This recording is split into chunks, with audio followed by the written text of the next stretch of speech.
저는 창세기 33장 10절과 11절 말씀을 가지고 마음을 여는 말 한마디와 선물이란 주제로 말씀을 나누기 원합니다. 제가 우선 출애굽기 33장 10절과 11절 말씀을 읽어드리겠습니다. 야곱이 이르되 그렇지 아니하니이다. 내가 형님의 눈앞에서 은혜를 입었사오면 청하건대 내 손에서 이 예물을 받으소서. 내가 형님의 얼굴을 배운즉 하나님의 얼굴을 뵌 것 같사오며 형님도 나를 기뻐하심이니이다. 하나님이 내게 은혜를 베푸셨고 내 소유도 족하오니 청하건대 내가 형님께 드리는 예물을 받으소서 하고 그에게 강론하며 받으니라. 아멘. 야곱에게 있어서 형님은 두려움 그 자체입니다. 왜냐하면 형 에서의 축복을 자신이 독식하였기 때문에 그렇습니다. 우리가 잘 아는 것처럼 짐승의 가죽을 덧칠하고 입어서 형님 것처럼 그렇게 다가가 아버지 이삭에게 모든 축복을 다 받고 주랭랑을 쳐서 오늘날까지 거부가 된 그런 상황이 이제 곧 에서를 만나게 될 것입니다. 자기가 복을 받은 이유는 바로 형님의 축복권과 자기가 가르친 장자권에 대한 결과물인 것을 누구보다도 야곱이 잘 알고 있습니다. 그러니 야곱은 형의 성정도 알고 있죠. 자기가 복받은 것에 대한 증거가 무엇인지 왜인지를 알고 있기 때문에 형님을 대할 면목이 사실은 없습니다.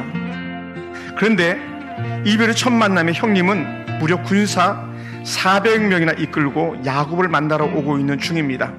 그냥 형과 1대1로 만나도 두렵고 떨림의 대상인데 무려 400명이라는 군사를 이끌고 오니 야곱은 거의 초죽음 상황인 것이죠. 이런 형님을 생각하니 얼마나 두렵고 떨렸겠습니까? 그러니 자신의 것을 다 빼앗길 것 같고 자신의 생명을 부지하기가 어려울 것 같다는 그런 생각 야곱에게 있지 않았겠습니까? 그러니 야곱은 공포 그 자체입니다. 그런데 사랑하는 성도 여러분, 우리가 잘 아는 야곱은요 참으로 지혜로운 야곱입니다. 약사 빠른 것 같고 속이는 자인 것 같지만 사실은 그 안에 참된 지혜가 있습니다. 그는 철저하게 형님을 맞이할 준비를 합니다. 33장 3절에 보면 야곱이 에서 앞으로 달려가면서 무려 7번이나 얼굴이 땅에 닿도록 절을 하며 앞으로 나가고 있습니다. 얼굴을 땅에 닿을 만큼 숙여 경의를 표하는 것은 고대 왕들에게나 혹은 전쟁 시 점령자들에게 왕들이 행하는 한 예의 표현입니다. 이런 야곱이 예를 받은 에서가 달려와 야곱의 목을 어금맞기고 함께 입을 맞추며 울고 있습니다. 용서받을 자는요 용서할 자에게 자신의 최선의 예를 다하는 것이죠. 왕에게 나가듯 내가 용서받을 자에게 나갈 때는 예를 다하는 겁니다. 철저하게 자기를 낮추고 자기를 겸손히 대하는 것이죠. 용서받을 사람이 거만하면 용서할 수 없고 상대의 마음이 누그러질 수가 없기 때문입니다. 그러므로 야곱은 누구보다도 형 에서를 대할 때에 철저하게 자기를 낮추고 겸손한 모습을 대하고 있는 걸 보게 됩니다. 또한 특별히 야곱이 참으로 지혜롭고 총명한 것은 그가 선물을 넉넉히 준비했다는 겁니다.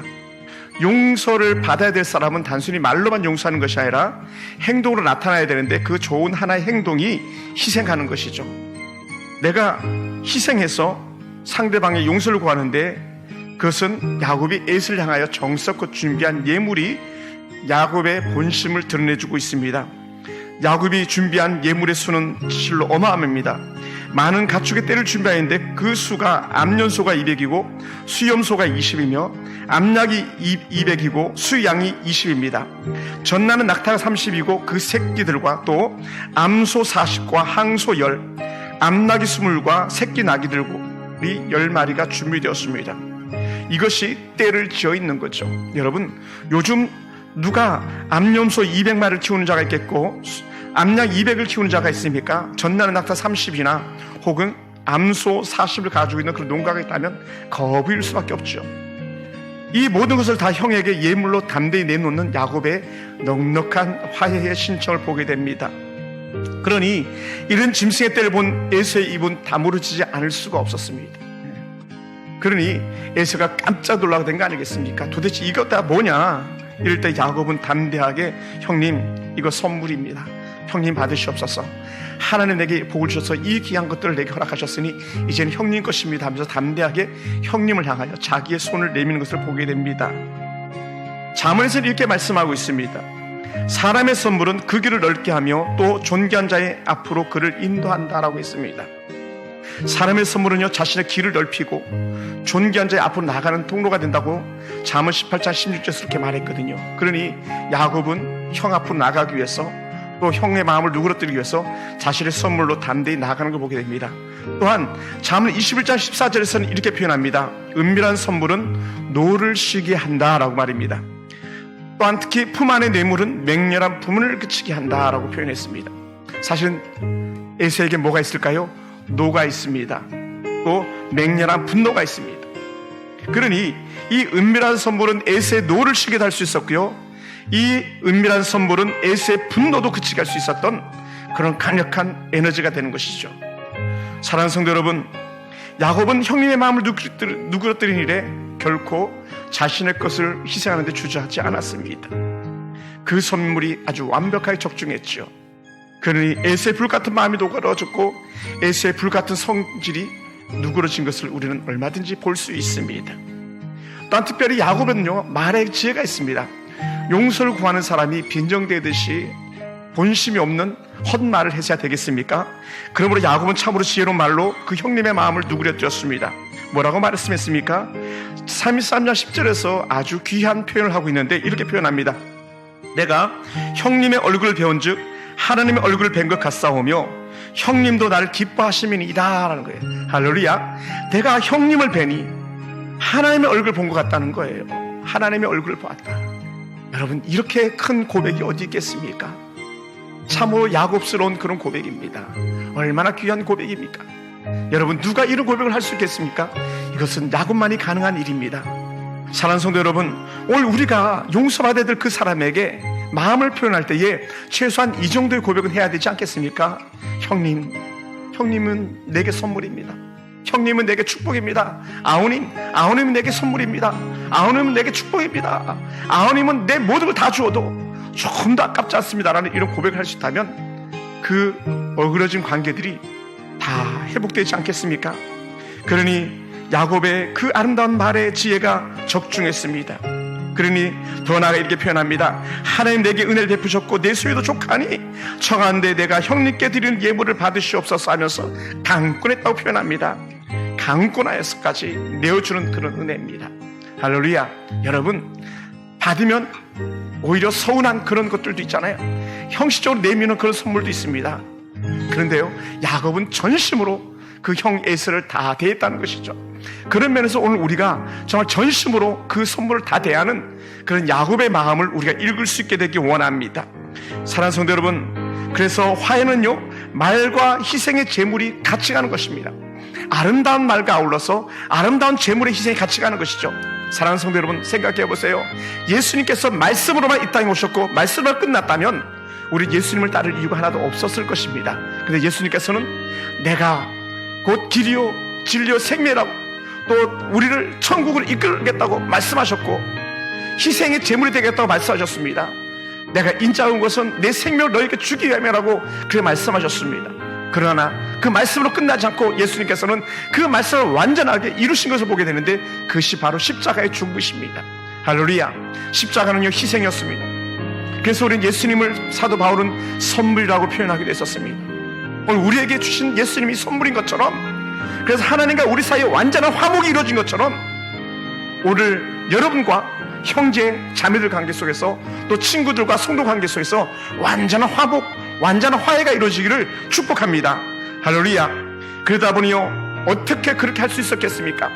예수님의 제물도, 야곱이 내면에 있는 그런 제물도 쉽게 이루어진 것이 아니었습니다. 그러다 보니 영적 비밀을 찾았는데 그것이 32장 창세기 32장에 야곱이 어떻게 했습니까? 야곱은요, 생명을 건 기도를 했습니다. 형 에서를 만나기 전에 생명을 건 기도로 나가다 보니까 에서가 그 형을 정말 대하는 야곱의 자세에 모든 것을 받아들일 수밖에 없었습니다. 왜냐하면 이미 야곱은 생명을 걸었거든요. 형을 만나는데 생명을 걸었습니다. 기도로 생명을 걸었습니다. 만나면 생명을 걸었습니다. 생명을 걸다 보니 하나님의 은혜가 그곳에 임했습니다. 그 기도가 그 유명한 약복강 기도입니다. 약복강에서는 생사를 넘나드는 기도를 했었습니다. 야곱의 한두 뼈가 유골이 될 정도로 기도했지요. 하나님의 사자를 만나서도 그렇게 청했었습니다. 내가 형을 만날 때에 어떻게 해야 될 것인지 그가 알려달라고 고백을 했었습니다. 사랑하는 성도 여러분, 야곱은 형님과의 관계 회복을 위해서 기도했습니다. 형님의 마음을 뚜렷뜨리기 위해서 형님과 자신을 향한 세멸건 기도가 있었습니다. 그가 기도하다 보니까요, 넉넉한 하나님의 은혜가 한데 나갈 수 있었고, 기도하다 보니까 자신을 그래서 아끼지 않고 줄 수 있는 은혜가 있었고, 기도하다 보니까 살 길이 무엇인지를 그는 깨달을 수 있었습니다. 우리는 화해를 위하여서, 그리고 자신의 생명 보존을 위해서 얼마나 기도하고 있습니까?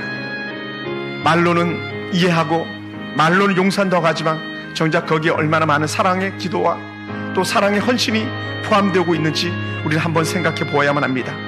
이별 명절에 화가 풀리지 않아 여전히 찝찝한 마음을 가지고 돌아선 이가 있습니까? 다음번에 만난다면 이번과 다른 그런 은혜가 있기 원합니다. 다음번에 형님을 만나면, 다음번에 가족들을 만나면, 다음번에 형제들을 만나면, 친족들을 만나면 내가 당신을 보니 하나님을 보는 것 같습니다. 하나님의 얼굴을 보는 것 같습니다. 이런 고백과 어울려서 넉넉하게 여러분의 주머니를 털 수 있는 은혜가 있기 원합니다. 차 트렁크에 바리바리 쌓아서 풀어줄 수 있는 그런 은혜가 있어지기 원합니다. 희생 없는 재물은 없습니다. 희생 없는 구원이 어디 있겠습니까? 십자가 없는 구원이 어디 있겠습니까? 십자가는 부활을 가져옵니다. 그 십자가는 곧 희생이었거든요.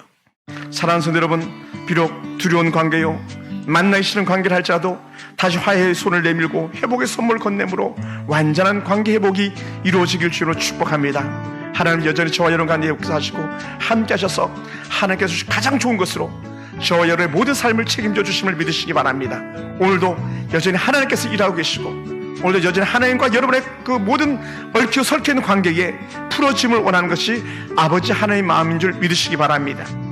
그러므로 이제 남아있는 연휴 이틀, 그 기간 동안에 더 매듭을 풀어갈 수 있게 되기 원합니다.